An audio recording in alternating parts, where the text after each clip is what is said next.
Hi everyone, আমি স্নেহা। আমার নতুন একটা মিনি ব্লগে তোমাদের অনেক অনেক ওয়েলকাম।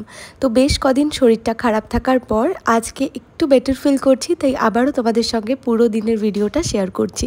মা আর ছেলে আমরা দুজন মিলেই অসুস্থ হয়ে পড়েছিলাম, তো এখন দুজনেই ভালো আছি মেডিসিন খেয়ে। তো যাই হোক, সকালবেলা স্নান টান কমপ্লিট করে নিয়েছি। আজ যেহেতু বৃহস্পতিবার, তাই একেবারে রেডি হয়ে পুজো দিতে বসবো। তো বাইরে যেহেতু বেরোবো কিছুক্ষণ পরেই, তাই সানস্ক্রিন অ্যাপ্লাই করলাম। আর আমি ফেসে বেশি বেশি করে সানস্ক্রিন ইউজ করি। বেশ কয়েকদিন বৃষ্টির ওয়েদার থাকলেও বেশ রোদ ঝলমলে আকাশ আজকে, তাই জন্য ভোরে ভোরে সানস্ক্রিনটা অ্যাপ্লাই করাটা তো ম্যান্ডেটারি। গত 2-3 দিন অসুস্থ থাকার কারণে চোখ মুখটা একেবারে বসে গেছে, তাই সামান্য একটু লিপ টিন্ট আর কাজল অ্যাপ্লাই করেছিলাম যাতে একটু ফ্রেশ লাগে দেখতে। তো এভাবেই আমি রেডি হয়ে গেছি, আর রেডি হয়ে এখন বসবো পুজো দিতে। যেহেতু আজকে বৃহস্পতিবার, তাই পুজো দিতে বেশ অনেকটাই টাইম লাগে। আমাদের বাড়ির গাছে অনেক রকম ফুল হয়, তো সেই ফুল দিয়ে আমাদের ম্যাক্সিমাম পুজো দেওয়াটা হয়ে যায়।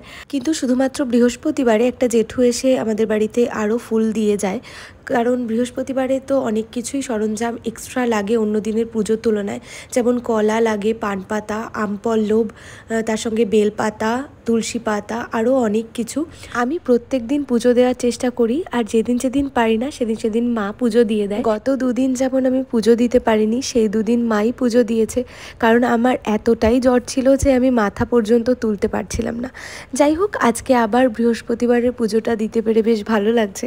আসলে পুজো দিতে আমার বেশ ভালোই লাগে। বিয়ের আগে খুব একটা টাইম তো পেতাম না, তো যখনই টাইম পেতাম পুজোটা সেই দিন আমিই দিয়ে দিতাম। কথা বলতে বলতে এদিকে ঘটে সমস্ত কিছু রেডি করা হয়ে গেছে। এবার ঘরটা স্থাপন করে দিলাম মা লক্ষ্মীর সামনে। শেষে পাঁচালি পড়ে পুজো সম্পন্ন করলাম।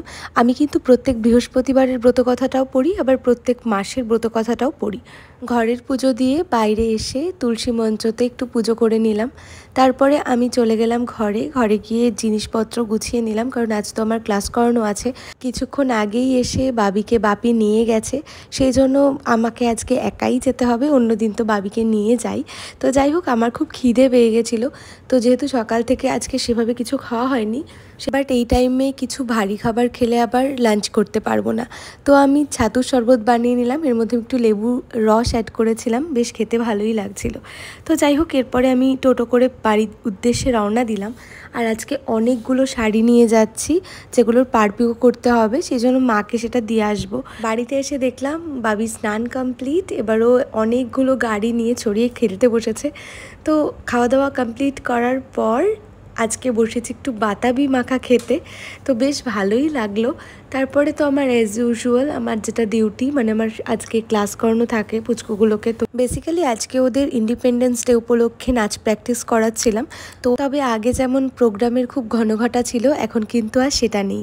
যাই হোক, নাচের ক্লাস করিয়ে বাড়িতে ফিরলাম। বাড়িতে ফিরে দেখলাম আমি দুপুরবেলা যেই জামা কাপড়গুলো স্নানের আগে কেচে রেখেছিলাম, জল ঝরাতে দিয়েছিলাম, সেগুলো না ভুল করে আমি ওইভাবেই রেখে চলে গেছি। জামা কাপড়গুলো মেলতে আর খেয়াল ছিল না।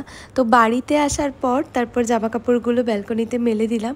তো আজকের মতন এতটুকুই থাকছে। দেখা হচ্ছে নেক্সট মিনি ব্লগে।